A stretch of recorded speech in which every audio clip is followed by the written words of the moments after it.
picture this. It is January of 2020, right before the world just dies. So it is like the world is normal, the world is great. I'm in college. I have just changed my major actually, because that was the whole thing that I went through. Which is fine, by the way. Everyone can change their major. It's okay, I promise. But I have just changed my major and I am studying abroad because I am at a point in my life where I have no idea what I want to do, but I have to do something, so I might as well finish my degree, right? And I've always wanted to travel. So I thought, you know what, where's a great place to go? And I went to Florence, Italy. So essentially, I go away. I'm supposed to be there for 4 to 5 months, and I had planned it so that when my semester abroad ended, I would continue to travel. I would basically start backpacking Europe until I was out of money and begged my parents for a plane ticket home with like $0 to my name, essentially. What followed from that was just like a month of me settling in. At one point, I actually did get sick for like 2 weeks, and it was just like really bad allergies. I thought I was just like adjusting to the climate, essentially. Now I'm thinking that it was the Rona, but we won't talk about that. And then February hits, and we're finally starting to settle in, and we start hearing about this virus from China. And we don't hear much about it. We just hear that it's like a flu thing. Wasn't a lot of symptoms. Like, if I'm trying to remember correctly, the first thing we heard was just that there was basically this virus was just coming out of China, and that it was affecting like people who were a little older, like mostly senior citizens, people who were like had like weaker immune systems. It was affecting them more because it was like a really bad case of the flu. And so if you had a really weak immune system, essentially you might end up in the hospital. But for everybody else, it was just kind of one of those, like, you'd get a really bad flu and then you'd get over it. We were like, okay, it's just like another version of the flu, things happen, it is what it is. But it was all, way far away from us. So we didn't think anything of it. We were like, oh, we're safe, because I was in Italy and this was in China. It was, countries and continents away from me. And so we start going through school in February, and it's fine. It's great. I'm living my best life. I'm traveling around the country. I'm seeing new places. I spent a weekend in Venice during Carnevale, which, if you don't know, it's this festival where they celebrate basically like masks. Not this mask, but like these masks, like masquerade masks. Thinking about that now, it's really ironic that I went to a party celebrating masks, a country-long festival celebrating masks, and then this happened, but it is what it is. I was just living my best life, getting really great grades, starting to like figure out who I was as a person, realizing that I just wanted to live my life traveling and things of that nature. Like, I was starting to like grow up, essentially. And then we kept hearing reports that this virus was like spreading and it was getting closer. And that started to freak us out a little bit. Like, we were just told that we were probably going to have like a pretty bad flu season, and it might extend a little bit later into our spring break. So like when you go away for spring break, because it was coming up in March, basically just make sure to have like a bunch of hand sanitizer, take a lot of vitamin C, drink a lot of water, like just make sure to keep your immune system up, essentially, because you will probably get sick, but you just want to make it the best case scenario. So we were like, okay. We then found out that this thing was like really sending people to the hospital, and it was starting to take over in Spain, actually, and it was getting really, really bad. And so the last week of February of that year, the week of February 29th, because it was a leap year, because of course it was, we are being told that it's getting closer and closer, and it's starting to affect northern Italy. And they had just had Milan Fashion Week there. So like, there were a lot of people in northern Italy. Like, it was a big deal. And it was people from all over the world, because it's Fashion Week and that's a huge thing. And so we're hearing that parts of northern Italy are starting to be locked down because of this flu thing, that we were just like, but it's a flu. Like, we get that it's affecting like older people, but so then we realized, we were like, okay, that's kind of freaky, but whatever. We had explored all of northern Italy for the first like month and a half. And so for the rest of the semester, we were going to turn towards southern Italy and go to like Rome and Naples and Pompeii and that sort of stuff. So we would stay away from all of it, so it'd be fine. The next day comes, and basically they're saying that if you're flying in and out of there for spring break, you should probably try and reroute your flights to other places. Now, spring break was 2 weeks from then. So you'd have the last week of April or February, then you'd have the first week of March, and then it was spring break, right? So we were like, okay. And flights in between like European countries were relatively cheap at the time. Yeah, so we were just being told to basically reroute your flights because if you're going through Northern Italy, you'd have a hard time getting in and out of the country. And so we were like, okay, so we like rebook our flights, flying in and out of Florence, flying out of Rome, those kinds of things. And Carnevale had already passed, so it wasn't like anyone was going to Northern Italy again. And then February 26th, because it was a Wednesday, I remember this, we wake up and find out that there is a case of COVID in Florence. And we're a little freaked out because, remember, the entirety of Northern Italy had just been locked down. Everyone had started their quarantines in there before quarantine was a word. Ooh. And we were like, okay, it's a little freaky. We found out it was somebody who had traveled to Milan Fashion Week and came back and was in a hotel and was quarantining in a hotel, but because of that we were all like a little on edge, so we try and find like face masks because we're hearing that's a thing now, and more hand sanitizer, and it is just barren. And we're walking around because still the thing is we're like, okay, but it's still like a flu, it's just a little bit worse of a flu, and like it's really bad for people who are immunocompromised and like senior citizens and stuff, but like since we're still young, it still shouldn't affect us that much. And mind you, this was 2 months into 2020 before anybody knew anything about this virus. So that was all we knew at the time, was that it just affected the elderly and immunocompromised like badly. So basically I'm walking around Florence because I am going on a trip for spring break. I was going to Spain actually with one of my friends in Italy, and we were going to go through southern Spain because northern Spain was having the issues, but southern Spain was fine. Like it was like two halves of an entirely different world. It was crazy. So we were going to go along the southern Spain coast, basically travel around there for a little bit and then come back. So I was just going out doing some last minute shopping for that.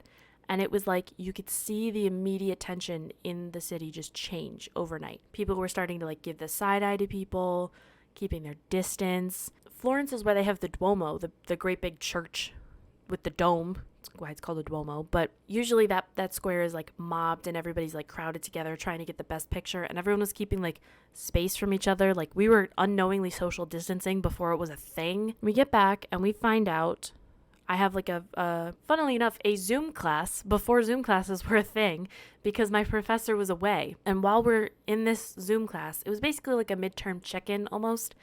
We get an email saying that our spring break is actually starting the next week and we're just going to have 2 weeks for spring break just until this thing blows over, because they were saying if you get sick for about 2 weeks, so that way they could just like everybody who was going to get sick this week was going to get sick this week, and then everything would be shut down for 2 weeks and it would open back up and it would be fine. Like it would just blow through the country and then we'd be done with it, right? And of course all of us are like, oh my gosh, this is crazy. And 2 minutes later, as if the sign that the world wasn't ending already, or it was basically like a forewarning of what was going to happen for the rest of the year, I swear, because it started hailing. And it was like hailing like golf balls, essentially. It does not hail in Florence.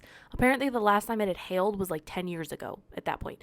So like it was just random. And mind you, it gets warmer a little bit earlier in the year there. So it was already like mid 60s. And then all of a sudden the temperature dipped and it was hailing and dark and cold just on that day. After that, it was fine. So I don't know what happened, but like that must have been a sign from the universe being like, hey, you're in for something. Because anyway, the class ends. Everyone's freaking out, being like, oh my God, where are we going to go? I call my mom being like, I'm going to make plans to go here. Where should I go? I have another week. I'm going to go to Disneyland Paris because France is fine right now. And then I'll go tour around Paris and then I'll meet my friend. And then before that, I'm going to go to Greece because why not? So I book a flight for the 29th to go to Athens. And I'm just like over the moon. I'm like, I'm going to get to go to Greece. I'm going to get to go to Athens. Then I'm going to go to Paris. Freaking Paris.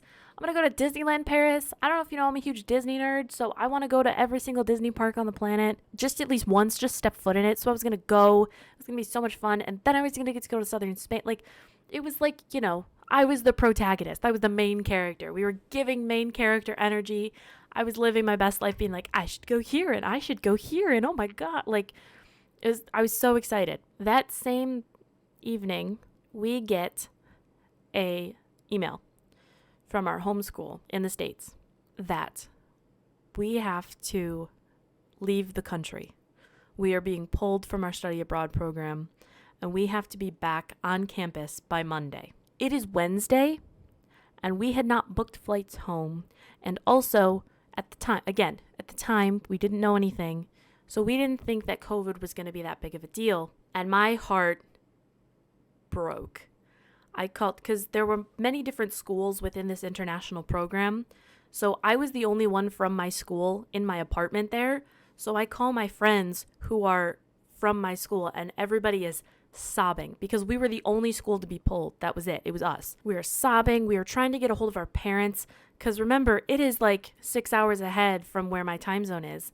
And so I'm trying to get a hold of my mom because I don't know what to do, but she's in the middle of work. Like, she's not answering her phone. I'm trying to get a hold of my sister. She's in classes. I'm trying to get a hold of my aunt. It's a 9-hour time difference with her, so she's like barely awake. I am just freaking out because then at the same time, we're trying to send an email back to the college being like, please don't pull us out. It's not that big of a deal. I finally get a hold of my mom. It is 4 a.m. for me, and we book a flight. But the problem is, again, because of when it was, flights back to the States were like $3,000.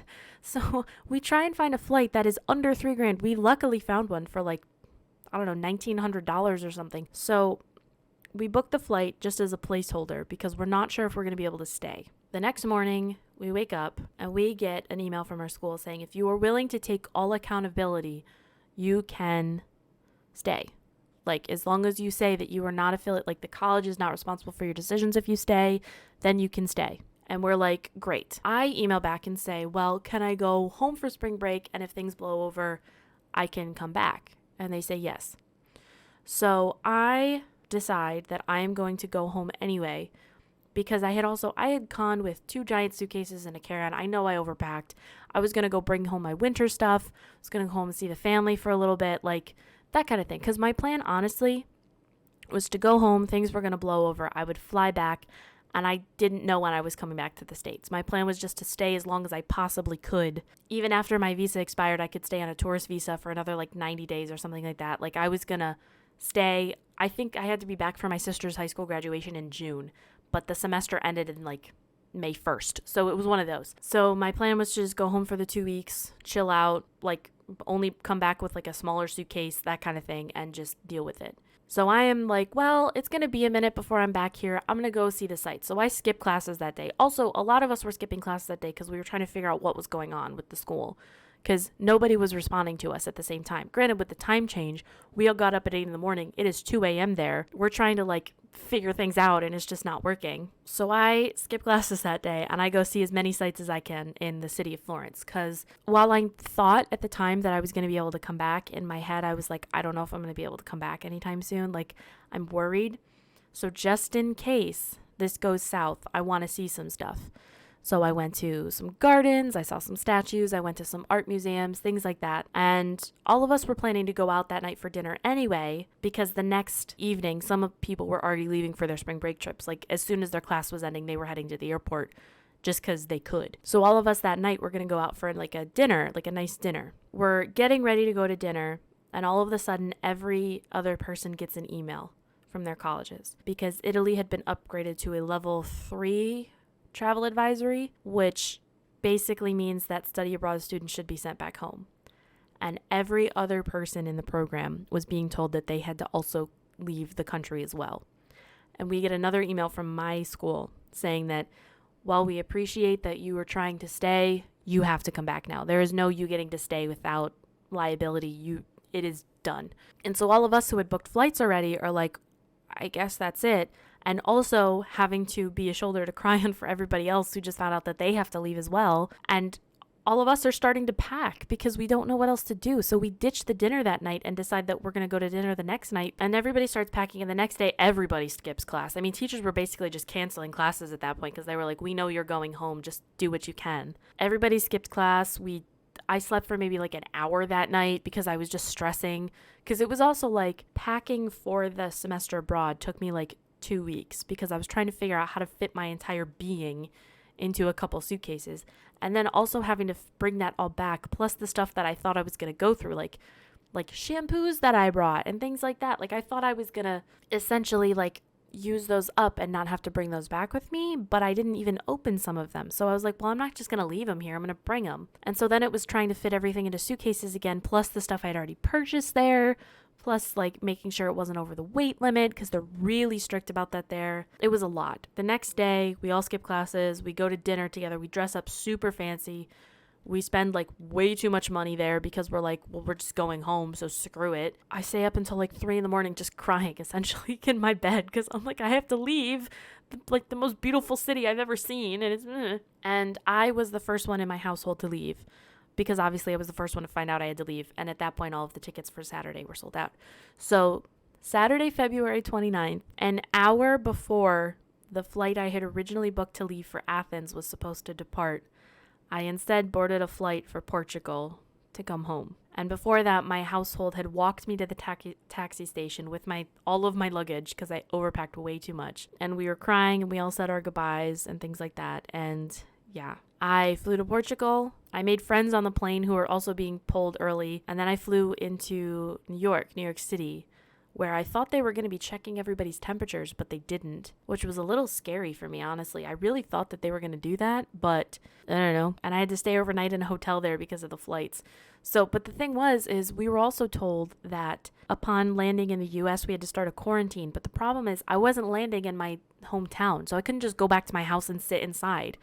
So I just landed. I went to this hotel, which was in the airport. So I didn't actually leave the airport, but I just like sat in a hotel room. Like I got some food after I checked in and brought it back to my room and just like went to bed. Like I couldn't do anything. And the next morning I wake up. Again, I slept decently because the room I was in was actually gorgeous. You got to like watch planes take off from your hotel room, which was cool. But I'm sobbing on the plane because it's like 7 a.m. I'm so jet lagged. Like 4 days ago, I thought I was going to be waking up in Athens. Like it was, and I land and I get home and I have to start a quarantine on March 1st. And they said it was about, I think at that point they didn't realize that 14 days was the actual quarantine. It was a quarantine of about like 12-ish days. So I get out of quarantine. By the way, I'm staying at home. I'm just like, the first week I'm just like sleeping and adjusting back to jet lag and sobbing because I'm home. The next week I'm finally like unpacking and like, I don't know, watching movies and just like cleaning my room and stuff. Like, because what else was I going to do for 2 weeks? Literally can't leave my house, you know? I get out of the quarantine on a very historic day. I don't know if you know it. It was Friday, March 13th. The Friday the 13th that changed everything for everybody, especially in the States. I had gotten out that morning and decided I wanted to learn how to crochet. So I went to Michael's and I bought some yarn. And I went home and I started learning how to crochet. And we're eating dinner that night and we turn on the news and we find out that flights from Europe are now banned in like 2 weeks. And everybody's going to go into lockdown and schools are going to be closed. And so the day I got out of quarantine, it just restarted again. So the running joke for my family for that year was that I've just been in quarantine for 2 weeks longer than everybody, which honestly, yeah. And since then, here I've been. I haven't left the country since then. That's my story. That is my COVID-19 horror story. I'll be honest, from Wednesday, February 25th of 2020, Wednesday, February 26th of 2020 to March 1st of 2020, I slept a total of 4 hours, maybe. It was so depressing. It was so sad. I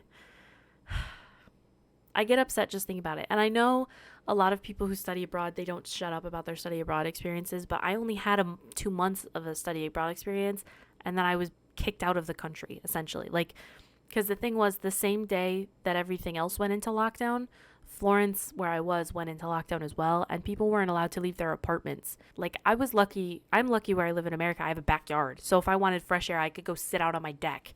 And I did that a lot as summer drew in because I was like, fresh air. But in Florence, because of the city, you weren't allowed to like go on walks. So like here I could have gone on a walk around my neighborhood and just stayed away from people. But there we were getting messages from our professors basically being like, you can only go to the grocery store once a week. And if you have a pet, you are allowed to leave your apartment to walk your pet so it can relieve itself. But you can only go within like 200 meters of your apartment, which isn't that much, to be completely honest.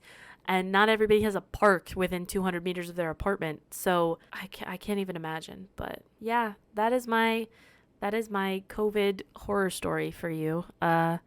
Since then, I have changed my major again. I also, in that semester, when I got home, I decided to transfer schools. One, because I wasn't necessarily enjoying the school I was at anyway, and then the whole COVID thing just solidified it for me. So I actually transferred to online school, changed my major again, really started trying to figure out what I wanted to do with my life. And a year later, I started my YouTube channel, which, if you're watching this on YouTube, hi.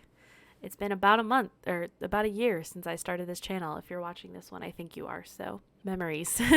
It's been a crazy couple of years. A lot has changed since then. I thought coming home from studying abroad and the whole COVID thing would be the craziest thing that happened that year, but so many other things happened that year that I don't even know how to tell that story, but you know what? That is a story for another day. So thank you so much for watching. If you enjoyed, please like and subscribe for more videos just like this. Maybe more storytime videos. Who knows? We'll see. And if you're watching this in the month of May, then I am going live on my Twitch every single day for the month of May. So make sure you're following that stream. It is Mayday17, twitch.tv/Mayday17. I'm also Mayday17 on YouTube, so subscribe. Thank you so much for watching, and I'll see you next time. Bye.